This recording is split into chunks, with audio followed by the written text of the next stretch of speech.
Setiap stasiun radio, setiap stasiun televisi, pasti mereka sudah punya pakem, mereka sudah punya gaya masing-masing untuk audio atau VO yang akan diperdengarkan.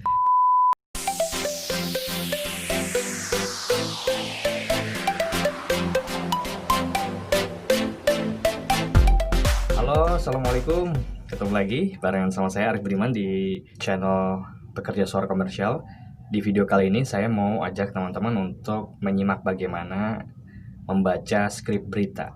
Ini ada satu skrip berita pendek dari Silabus. Silabus itu rangkuman dari program diskusi interaktif yang tayang setiap hari jam 11 sampai jam 1 malam. Kebetulan kali ini membahasnya soal angka kasus COVID-19 di Indonesia yang semakin meningkat dalam beberapa hari terakhir. Apa yang terjadi dengan layanan dan juga tenaga kesehatan di Indonesia kalau misalnya setiap hari kasus penambahan COVID-19 ini terus meningkat. Ada wawancara dengan dokter dari Muhammadiyah, Dr. Corona Rintawan, juga dengan Ketua Umum Persatuan Perawat Nasional Indonesia atau PPNI, Pak Harif Fadilah. Oke, kita langsung aja ya rekaman. Ini kebetulan skripnya udah ada dari kerjaan semalam sih, bukan kerjaan saya, tapi nggak apa-apa. Kita coba buat baca skripnya ya. Oke, kita mulai.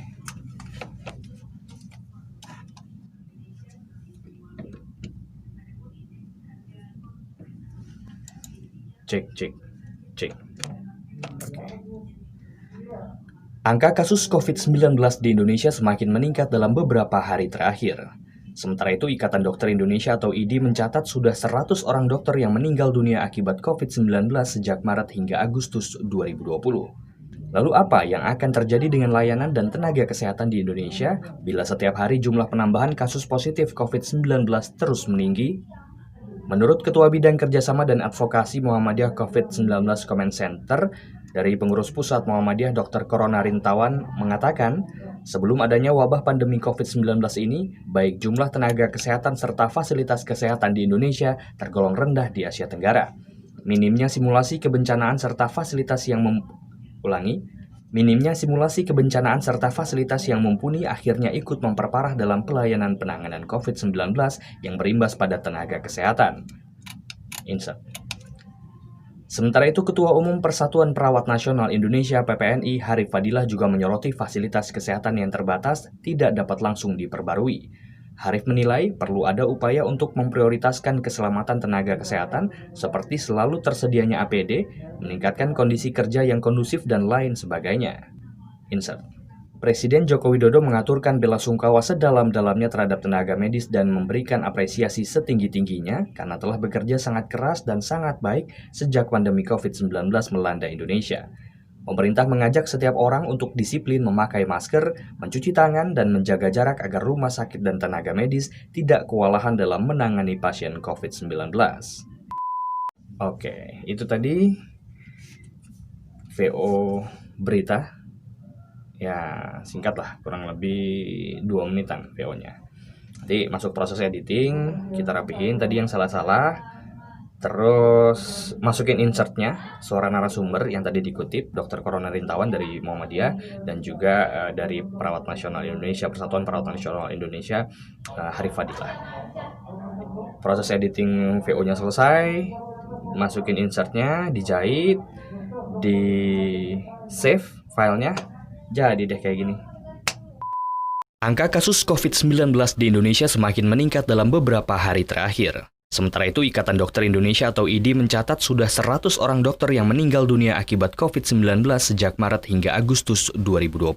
Lalu apa yang akan terjadi dengan layanan dan tenaga kesehatan di Indonesia bila setiap hari jumlah penambahan kasus positif COVID-19 terus meninggi? Menurut Ketua Bidang Kerjasama dan Advokasi Muhammadiyah COVID-19 Comment Center, dari Pengurus Pusat Muhammadiyah Dr. Corona Rintawan mengatakan, sebelum adanya wabah pandemi COVID-19 ini, baik jumlah tenaga kesehatan serta fasilitas kesehatan di Indonesia tergolong rendah di Asia Tenggara.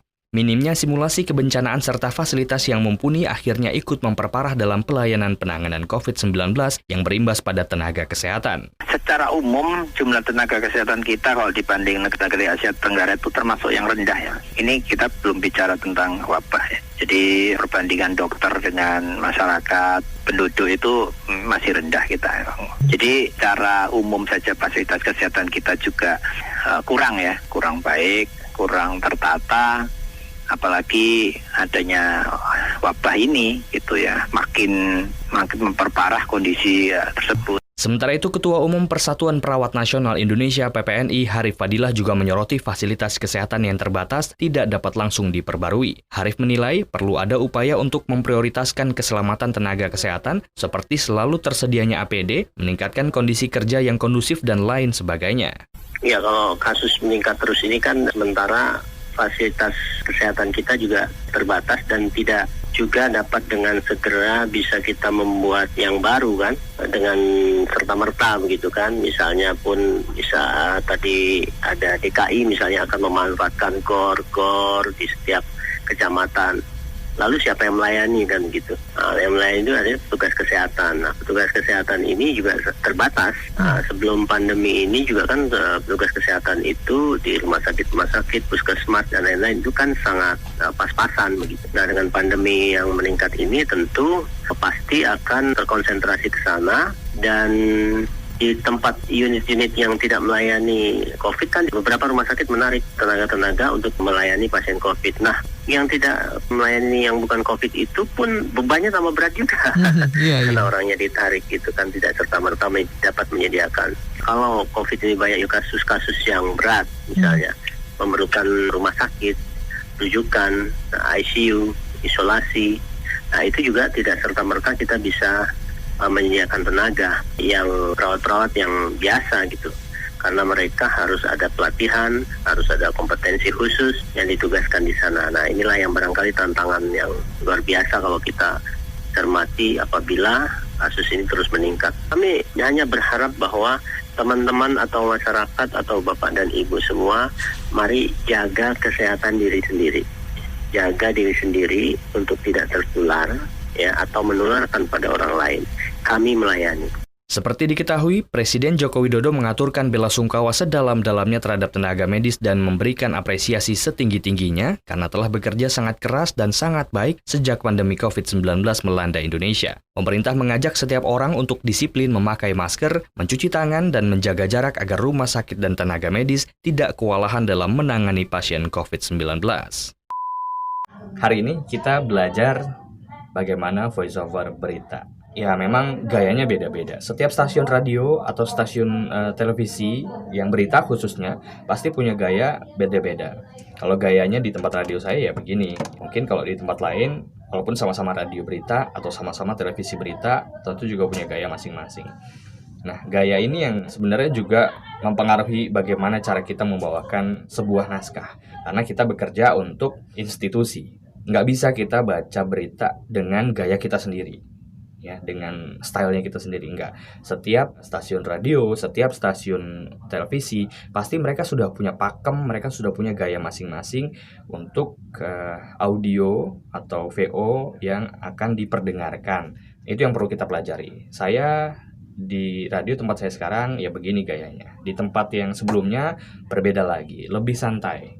Di tempat yang sebelumnya lagi justru jauh lebih formal karena beritanya adalah berita bisnis. Nah, hal-hal kayak gitu yang perlu dipelajari terus tanpa henti, dipelajari terus tanpa bosan, karena setiap hari, setiap minggu, setiap bulan, setiap tahun pasti juga perkembangan informasi, perkembangan media juga terus bergerak gitu ya. Kita nggak bisa stuck di satu gaya aja. Terus kita kekeh pakai gaya itu, pakai gaya kita dimanapun kita kerja atau dimanapun kita berada, nggak bisa gitu.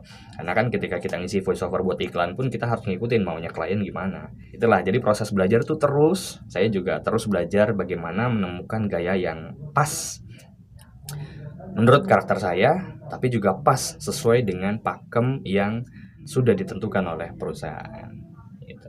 Mudah-mudahan hari ini kita belajar meskipun sedikit, semoga ada manfaatnya. Untuk teman-teman juga yang mau belajar tentang voiceover berita, hari ini kita belajar voiceover berita radio dari skrip yang pendek. kurang lebih 2 menitan skrip VO-nya. Sekali lagi terima kasih sudah menyimak video ini sampai selesai.